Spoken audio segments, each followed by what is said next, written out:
তবে আমি কোনো রাজনীতির কথা বলিনি, আল্লাহ আমাকে ক্ষমা করুক, আমি কখনো বলিনি, বলবো না। তবে আমরা ইন্টারনেটে শুনতে পেয়েছি বাবরি মসজিদ মুর্শিদাবাদে হওয়ার জন্য স্থাপিত তৈরি হয়েছে। আবার কে বলবে হুজুর এটা যদি রাজনৈতিকভাবে যদি হয় এটা আমরা মেনে নিতে পারবো না। আবার কেউ বলবে এটা যদি ধর্ম সম্পর্কে যদি হয় তাহলে অবশ্যই ভালো, অবশ্যই ভালো। চলেন আমি আপনার কাছে একটা বার বোঝাতে চেয়েছি, ও বাবাজিরা আপনার কাছে ছোট করে একটা হাদিস বলা যাক। একটা হাদিস শরীফে এসেছে, একজন ব্যক্তি নবীর দরবারে এসে হাজির হয়ে গেলেন, ইয়া রাসূলুল্লাহ, হাবিবাল্লাহ, আমার একটা খাজুর গাছ আছে, 4-5টা খাজুর গাছ আছে আমার বাড়ির কোলে।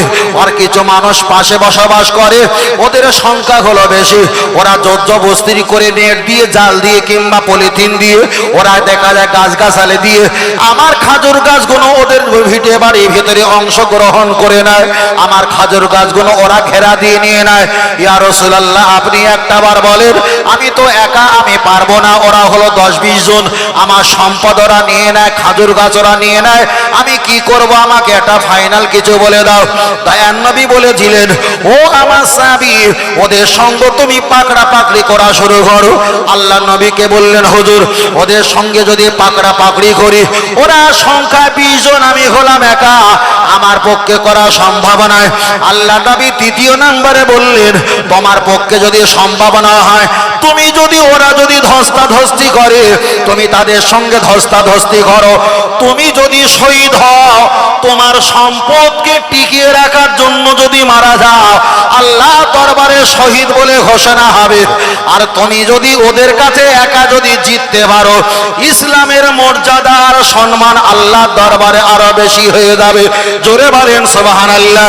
ও বাপজিরা, আমি আপনাকে বোঝাতে চেয়েছি, লক্ষ্য করে দেখা যায় তাহলে আমাদের সম্পদ কেউ যদি দখল করে নেয়, রসুলের হাদিস অনুযায়ী আমরা সংখ্যায় হলেও তবু আপনি বাদ বিনিময় করো, ধস্তাধস্তি করো, আপনি আমি যদি মারা যায় তাহলে আমাকে আর আপনাকে শহীদ বলে ঘোষণা করা হবে। আর আমি আপনি যদি জিতে যাই তাহলে আমাদেরকে গাজী কিংবা দিনের রাস্তায় আমাদেরকে মুজাহিদ বলে গণ্য করা হবে। চলেন আমি আপনার কাছে বোঝাতে চেয়েছি, একদিকে মসজিদ আমাদের সম্পত্তি, মানে আল্লাহর ঘর। আল্লাহ নবী হাদিস শরীফে বললেন, আহাব্বু ইলাল্লাহি মাসাজিদুহা, পৃথিবীর জমিনে সবচাইতে শ্রেষ্ঠ জায়গা হলো আল্লাহর ঘর, মসজিদ। একদিকে মসজিদ আমাদের সম্পদ, ওরা সেটা দখল করে নেওয়া শুরু করেছে। একদিকে কবরস্থান আমাদের, ওটাও দখল করা শুরু করে নিয়েছে। একদিকে অকাফ সম্পত্তি আমাদের, ওরাও দখল করে নেওয়া শুরু করে দিয়েছে। একদিকে মজার খোলা কবর বাড়ি, ওটাও আমাদের সম্পদ, ওটাও দখল করা শুরু করে নিয়েছে। এবার আপনি বলেন, চুপ করে নামাজ পড়বেন না ধস্তাধস্তি করবেন? তাহলে এখানে প্রমাণ হয়ে গেল, আজকের মসজিদ নিয়েছে, কালকের মাদ্রাসা নিয়েছে, পরশু দরবার নিয়েছে, তৃতীয় খানকা নিয়েছে, তারপরে কবরস্থান নিয়েছে, ঈদগাহ নিয়েছে, একের পর এক যখন নিয়ে নেবে, আপনি যদি চুপ করে বসে থাকো, এখানে প্রমাণ হয়ে যাবে আপনি ইসলামের শত্রু, আপনি হলো গোপন শত্রু, গোপন শত্রু। ও বাবাজিরা, চলেন আমি আপনাকে বোঝাতে যাই। আল্লাহ নবী হাদিস শরীফে বললেন, কোন ব্যক্তি যদি আল্লাহর ঘরে দান করে, টাকা দিয়ে হোক, অর্থ দিয়ে হোক, আর সময় দিয়ে হোক, শ্রম দিয়ে হোক, অর্থ দিয়ে হোক, টাকা পয়সা দিয়ে হোক, আমওয়ালাহুম ধন সম্পত্তি টাকা দিয়ে হোক, রাসূল আমার হাদিস শরীফে বললেন, মান বানা লিল্লাহি মাসজিদান বানাল্লাহু লাহু বাইতান ফিল জান্নাহ। কোন ব্যক্তি যদি আল্লাহর ঘরে টাকা দিয়ে, শ্রম দিয়ে, অর্থ দিয়ে যদি একটা বার দান করে, আমার আল্লাহ খুশি হয়ে জান্নাতের ভিতরে আমার আল্লাহ কুদরতি হাত দিয়ে ওই জান্নাতিওয়ালা ব্যক্তির জন্য স্পেশাল একটা ঘর বানিয়ে দেবেন। জোরে জোরে বলেন সুবহানাল্লাহ, আর একটু জোরে বলেন। সব গোলমাল, সব গোলমাল, সব গোলমাল, আমরাই তো ক্ষতি হচ্ছি, আমরাই ক্ষতি হচ্ছি। বারবার করে বলছি, শুধু নামাজ পড়াটা ধর্ম না, রসুল মসজিদে নামাজ পড়েছে, যুদ্ধের ময়দানেও তিনি নেমে পড়েছিল, কথা ঠিক না বেটি? না হলে ইসলাম এতদূর পৌঁছাতে পারতো না। চলেন ও আমার বাচ্চারা, আমি আপনাকে বোঝাতে চেয়েছি, চলেন আর একটা বাচ্চা কথাটা আমি বলতে বলতে গিয়ে ছেড়ে এসেছিলাম, ওই কথায় আর একটা বার ফিরে যাওয়া যায়। তাহলে এখানে প্রমাণ হয়ে গেল আমল আপনার দেখা যায় মহব্বত, আমল টিকিয়ে রাখা নিরাপত্তার একমাত্র ঠিকানা। আর ঈমান হলো একমাত্র দেখা যায় মহব্বত হলো ঈমান টিকিয়ে রাখার ওসিলা। একদিকে মহব্বত হলো আমল টিকিয়ে রাখার ওসিলা। আপনার যদি মহব্বত না থাকে আপনার ভিতরে ঈমানটা পালিয়ে যাবে, আমলটা এক সময় পালিয়ে যাবে। এক সময় দয়ান নবী আমার বসে আছেন, একটা সাহাবী এসে রাসূলকে বললেন, ইয়া রাসূলুল্লাহ হাবিবাল্লাহ, আমি জান্নাতে যেতে চাই। আল্লাহ নবী জিজ্ঞাসা করলেন, ও আমার সাহাবী বলো তুমি জান্নাতে যেতে যাও কতটা নামাজ পড়ো? বাল হুম ইউসাল্লুনা, কতটা ইবাদত করো? আল্লাহ নবীকে বললেন, হুজুর আমি বেশি ইবাদত করতে পারিনি, যতটা ইবাদত করি অতটা বেশি করার সুযোগ পাইনি। আল্লাহ নবী আবার জিজ্ঞাসা করলেন, আয়া সুবনা, তুমি কতটা রোজা রাখো? হুজুর আমি বেশি রোজা রাখতে পারি না, যতটা প্রয়োজন ততটাই রাখি। আয়া হুদ্দুনা, তুমি কতটা হজ করেছো? হুজুর যতটা প্রয়োজন ততটাই করেছি। আল্লাহ নবী মুস্কে হেসে বললেন, তোমার এতটা নামাজ, এতটা রোজা, এতটা হজ, এর বিনিময়ে কি জান্নাতে যাওয়া সম্ভব? আল্লাহ নবী সাহাবা দাঁড়িয়ে বললেন, ইয়া রাসূলুল্লাহ হাবিবাল্লাহ, এতটা ইবাদতের বিনিময়ে জান্নাতে যদিও না যেতে পারি আমার সমস্যা নেই, কিন্তু আল্লাহর রাসূল আপনি, আপনার মহব্বত ভালোবাসা আমার অন্তরে, আমার সিনায়, আমার কলবে সব চাইতে বেশি পরিমাণ রাখা হয়েছে। দয়ান নবী আওয়াজ দিয়ে বললেন, ও আমার সাহাবীরা, বাইতুন যারা ঘরে আছো একটা বার হয়ে আসো। পৃথিবীর জমিনে কোন জান্নাতীওয়ালাকে যদি তোমরা দেখতে যাও, এই ব্যক্তিকে সচক্ষে তোমরা জান্নাতীওয়ালা হিসাবে দেখে নাও। জোরে বলেন সুবহানাল্লাহ। ও আওয়াজ কি কমে যাচ্ছে নাকি? এর বাবু কমে যাচ্ছে, একটু বাড়িয়ে দাও, একটু বাড়িয়ে দাও। কানকালা হবে না, বসেছ তো ওই সোজা, বসেছে ওই সোজা। দেখেন বড় ভাই, দেখেন ওই সোজা। আল্লাহ আকবার, আল্লাহ। তাহলে একটু আওয়াজ না হলে আমাদের প্রতিদিন কথা বলা তো কষ্ট হয়, তাই না? কষ্ট হয়। আর আওয়াজ তো শরিয়াতে জায়েজ, দাদু ভাই আওয়াজ শরিয়াতে জায়েজ, জায়েজ না? জায়েজ। যদি বলেন কেন? ইমাম সাহেব যখন নামাজ পড়ায়, আলহামদুলিল্লাহি রাব্বিল আলামিন আর রহমানির রহিম মালিকি ইয়াউমিদ্দিন, ইমাম সাহেব চুপ করে আছে, পিছন থেকে কি বলবে? আয়াত বলবে। আয়াতটা আস্তে বলবে না জোরে বলবে? বলেন বলেন, জোরে। জোরে তো আওয়াজ যাতে শুনতে পাই। ইমাম সাহেব নামাজ পড়াচ্ছে, পিছনে দেখা যায় 10 কাতার হয়েছে, 20 কাতার হয়েছে, ইমাম সাহেবের আওয়াজ পৌঁছাবে না। তখন পিছনে মোকাব্বির বানানো হয় না? মোকাব্বির উনিও তখন আল্লাহু আকবার উনিও বলবে, ইমাম সাহেব সামি আল্লাহু লিমান হামিদা বলবে, কিন্তু মোকাব্বির বলবে রব্বানা লাকাল হামদ। তিনিও জোরে বলবে। তাহলে আওয়াজ দিয়ে জোরে বলবে, আওয়াজের প্রয়োজন আছে না নাই? চলেন আমি আপনাকে বোঝাতে চেয়েছি, একটা মানুষ বাচ্চা যখন ভূমিষ্ঠ হবে, হোক সেটা ছেলে হোক সেটা মেয়ে, এক কানে তুমি আজান দাও, এক কানে একামত দাও। আজান মানে জোরে, একামত মানে আস্তে। তাহলে আওয়াজটা তো জোরে দিতে হবে, ওখানে আজান দিতে হবে। তাহলে হয়ে গেল 4। 5 নম্বর আগিয়ে যাও। আমার আল্লাহ যখন পৃথিবী দেখা যায় নবী আদম আলাইহিস সালামকে সৃষ্টি করেছিলেন, তৈরি করেছিলেন, হ্যাকসিও আমরা করি, হ্যাকসিও একবার হয়েছে। হ্যাকসিও করলে আওয়াজ জোরে হয় না আস্তে হয়? বলেন বলেন, জোরে হয়। বিজ্ঞান বলেছে একবার হ্যাকসিও করলে 80 কিলোমিটার বেগে আওয়াজটা বার হয়, মানে হাওয়াটা বার হয়, হাওয়া বার হয়, লিভার ফুসফুসে কিডনি একেবারে অসহ্য বার হয়। ওই জন্য 1000 রোগ আল্লাহ মুক্ত করে দেয়। 1000 রোগ যখন পরিষ্কার হয়ে যায়, শুকরিয়া আদায় করতে হয় কার? আল্লাহর। ওই জন্য আলহামদুলিল্লাহ বলতে হয়। যিনি শুনবে তেনাকেও বলা ওয়াজিব, ইয়ারহামুকাল্লাহ বলতে হয়। তাহলে হ্যাকসিও যখন হয়, ওটা হয় আওয়াজটা জোর, ওটা হয় আওয়াজ জোর। নবী আদম আলাইহিস সালামকে আমার আল্লাহ যখন সৃষ্টি করলেন, একবার হ্যাকসিও দিলেন। হ্যাকসিও যখন যখন করেছে মুহূর্তের ভিতরে 22 হাত লম্বা 1 সেকেন্ডে হয়ে গেছে। তাহলে আল্লাহ চাইলে তো ইশারা করতে পারতো, আল্লাহ ওখানে আওয়াজ দিয়ে বানিয়েছে। ও বাবা জিরা, লক্ষ্য করে দেখা যায় কিয়ামত যখন শুরু হবে ইসরাফিল আলাইহিস সালাম বাঁশিতে ফুঁক দেবে না দেবে না?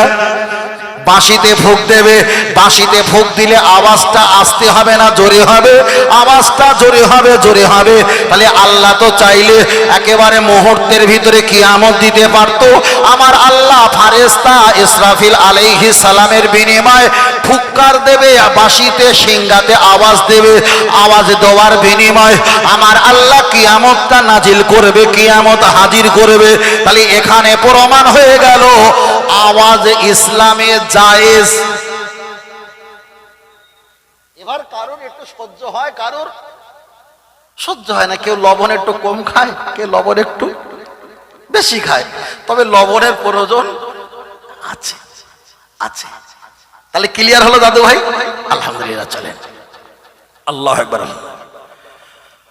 চলেন আমি আপনার কাছে বোঝাতে চেয়েছি, তাহলে আওয়াজ সম্পর্কে আপনার কাছে বলছিলাম।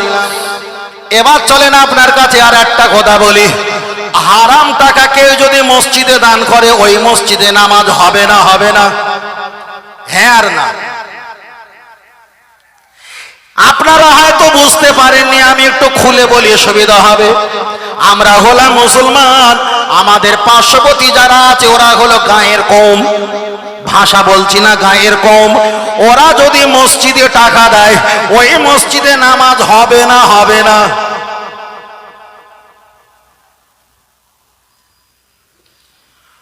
অনেকে বলবে হুজুর মসজিদে নামাজ হবে কি হবে না ওটা আমরা জানিনি, তবে ওনারা ইফতার দেয়, আমরা ইফতার খেয়েছি, এমনও হয় না হয় না? আমি যদি আপনাকে ছোট্ট করে বলি আপনারা সহজে বুঝতে পারবেন। ইফতার খাওয়ার আগে আমরা একটু নাড়াচাড়া দেই না দেই না? আল্লাহ ফারেস্তাকে দেখায়, ও ফারেস্তা একটা বার দেখো আমার বান্দা আপের আঙুর বেদানা ডালিম নাশপাতি কত সুন্দর করে নাড়ানাড়ি করে, কিন্তু খায় না। কেন খায় না? 5টা 21 ওটা হলো আমার টাইম, আমার সময়। যতক্ষণ না না হবে আমার বান্দা খাবে না, ফাটবে। আমার বান্দা নাড়াচাড়া দেয়, নাড়াচাড়া দেয়, সকাশকি করে, কিন্তু আমার বান্দা খায় না, আমার সময়ের দিকে অপেক্ষা হয়ে থাকে। কিন্তু ইফতার নাড়াচাড়া দেওয়ার সময় একটা দোয়া বলি, আল্লাহুম্মা ইয়া ওয়াসিয়াল ফাদলি ওয়া ইগফিরলি। খেয়াল আছে ভাই? আল্লাহুম্মা ইয়া ওয়াসিয়াল ফাদলি ওয়া ইগফিরলি। আল্লাহুম্মা ইয়া ওয়াসিয়াল ফাদলি, আল্লাহ তুমি এতে বরকত দাও। ওয়া ইগফিরলি, আল্লাহ তুমি আমাকে ক্ষমা করে দাও। এবার গায়ের কম যদি আপনার মসজিদে ইফতার দেয় ওটা তো হলো হারাম, আর হারাম জিনিসে বরকতে দোয়া চাইলে তো ঈমান চলে যায়। চলেন মসজিদে যাই। কোন গায়ের কম, এক কথায় মুসলমান ব্যতীত অন্য কোন ধর্মের মানুষ যদি মসজিদে টাকা দেয়, যদি ইট দেয়, নেওয়া যাবে কিনা? আমি মশলাটা আপনার কাছে বলছি, তবে আমি বলবো না, জবাবটা আপনারা নিজেরাই দেবেন। রাজি আছেন? আমি বলবো না, কেমন করে নিজেরা দেবেন আমি একটু কৌশলটা দেখাচ্ছি। আলহামদুলিল্লাহি রাব্বিল আলামিন। সমস্ত প্রশংসা কার? আর রহমানির রহিম, সবচাইতে দয়ালু তিনি কে? আমি আয়াত বলেছি আর মানে বলেছেন আপনারা, ঠিক না বেঠিক? আমি ঠিক এই কৌশলে আপনাদের কাছ থেকে শুনে নেব। এখন কোন ছেলে যদি কোনো মেয়ের সঙ্গে একটা মোহাব্বত সম্পর্ক যদি জড়িয়ে থাকে, আপনাদের বিক্রমপুর আর পাশের পাড়ার নাম কি দাদু ভাই? আচ্ছা গোপালনগর ধরি, একের কাছাকাছি ধরলে আবার সমস্যা হয়ে যাবে। গোপালনগর, গোপালনগর। এখন গোপালনগরের ছেলে আর বিক্রমপুরের মেয়ে, এখন গোপালনগরের ছেলে আপনাদের এলাকায় জলসা সভা শুনতে এসেছে, মশলাটা খেয়াল করবে, এই গল্পের ভিতরে উত্তর পেয়ে যাবে, তাহলে খুলে বলতে হবে না। জলসা শুনতে শুনতে এসেছে, আর ওই ছেলে কিন্তু 1 সপ্তাহ আগে এলাকা ধরা পড়ে নেড়া হয়ে জুতোর মালা খেয়ে খুব মার খাওয়া খেয়েছিল। আবার এলাকা যখন জলসা হচ্ছে বিক্রমপুরে, ওই ছেলেটা আবার ছেলেদের সঙ্গে বন্ধুদের সঙ্গে বিক্রমপুরে আপনাদের জলসা মাহফিলে এসছে। তা খোঁজে মেয়ের মা আর মেয়ে চিনতে পেরেছে, বলছে আম্মা যে ছেলেটার সঙ্গে আমার সম্পর্ক ছিল, মারধর করেছিল, সেই ছেলেটা কিন্তু রাস্তায় ঘোরাঘুরি করছে। তা মা বললো, করছি যা হওয়ার হয়ে গেছে, দেখ ডাক, খাওয়া দাওয়া কি করবে, দূরের রাস্তা। এখন সেই ছেলেটাকে ভালো করে শুনবেন, সেই ছেলেকে এক বাড়ি এনেছে, খেতে বলছে, উনি খায় না। তা বলছে ঠিক আছে, খাবে না যখন, তখন একটা টিফিন ক্যারিয়ারে করে, টিফিন ক্যারিয়ার বলে তো, টিফিন ক্যারিয়ার একটা পার্সেল করে দেই, বাড়িতে নিয়ে যাও।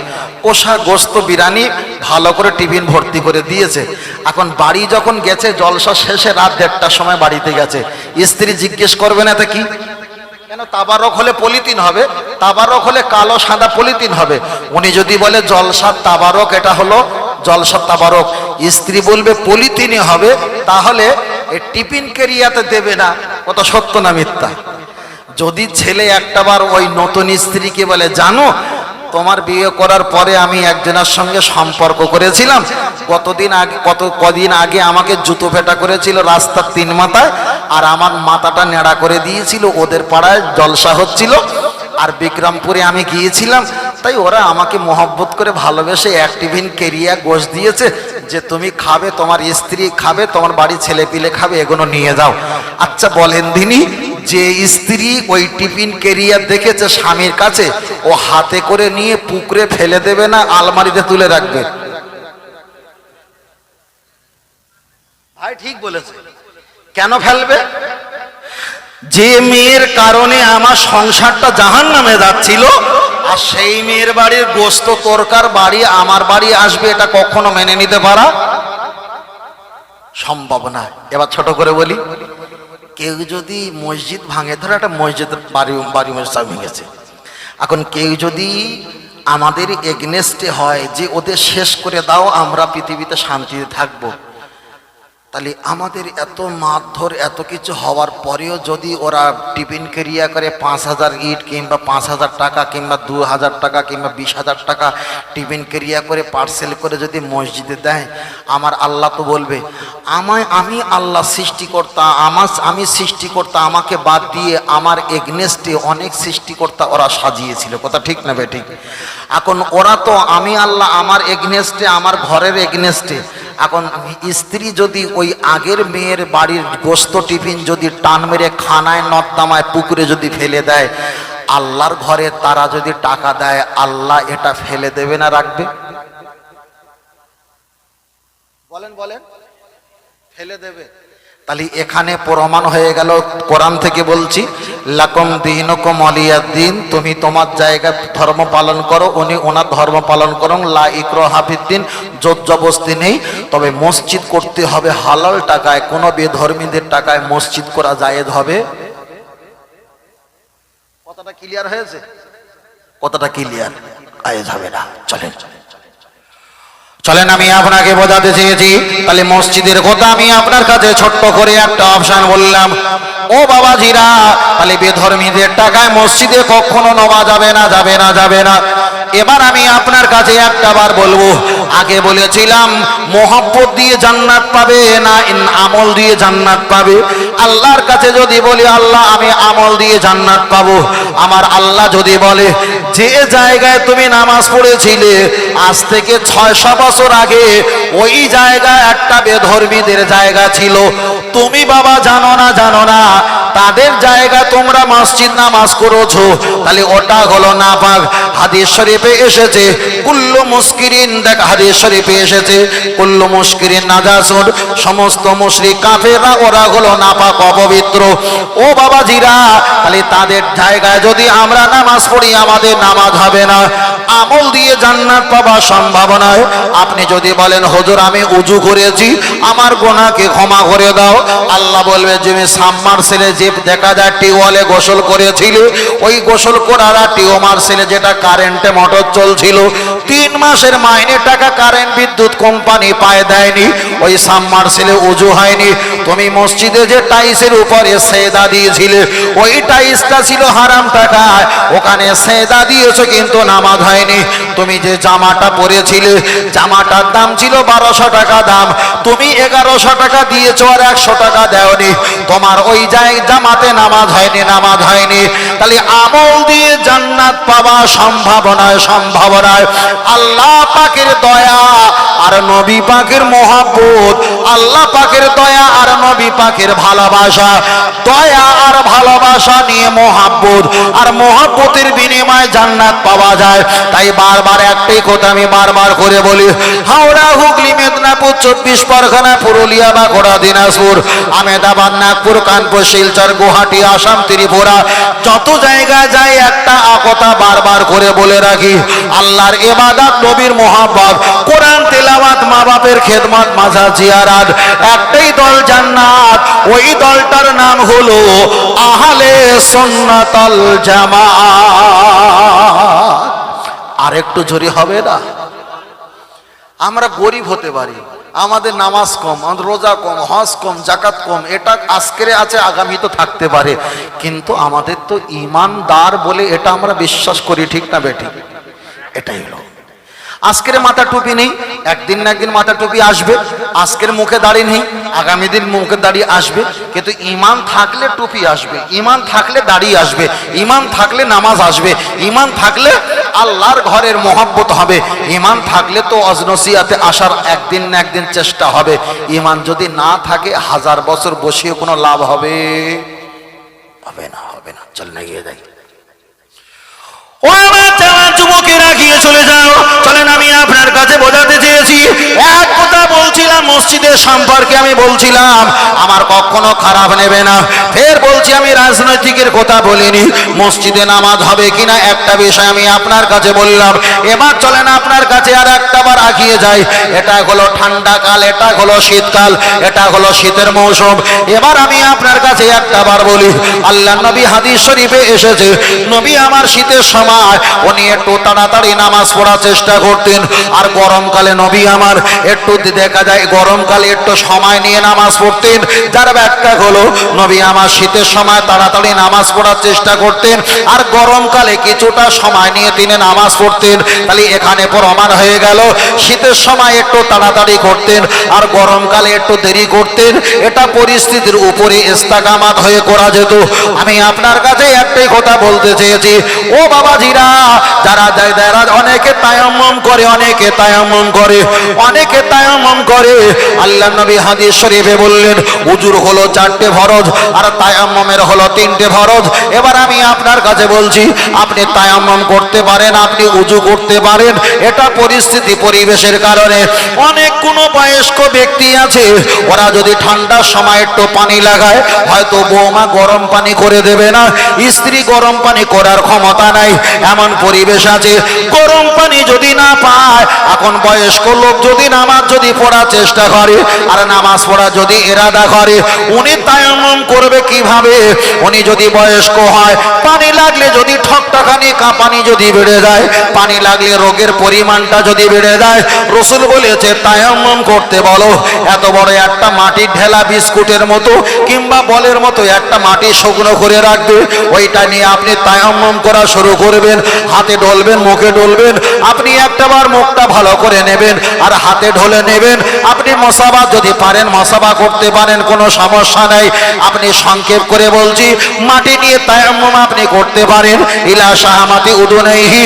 এবার আপনি তাহারিমা বেঁধে নামাজ পড়তে পারেন।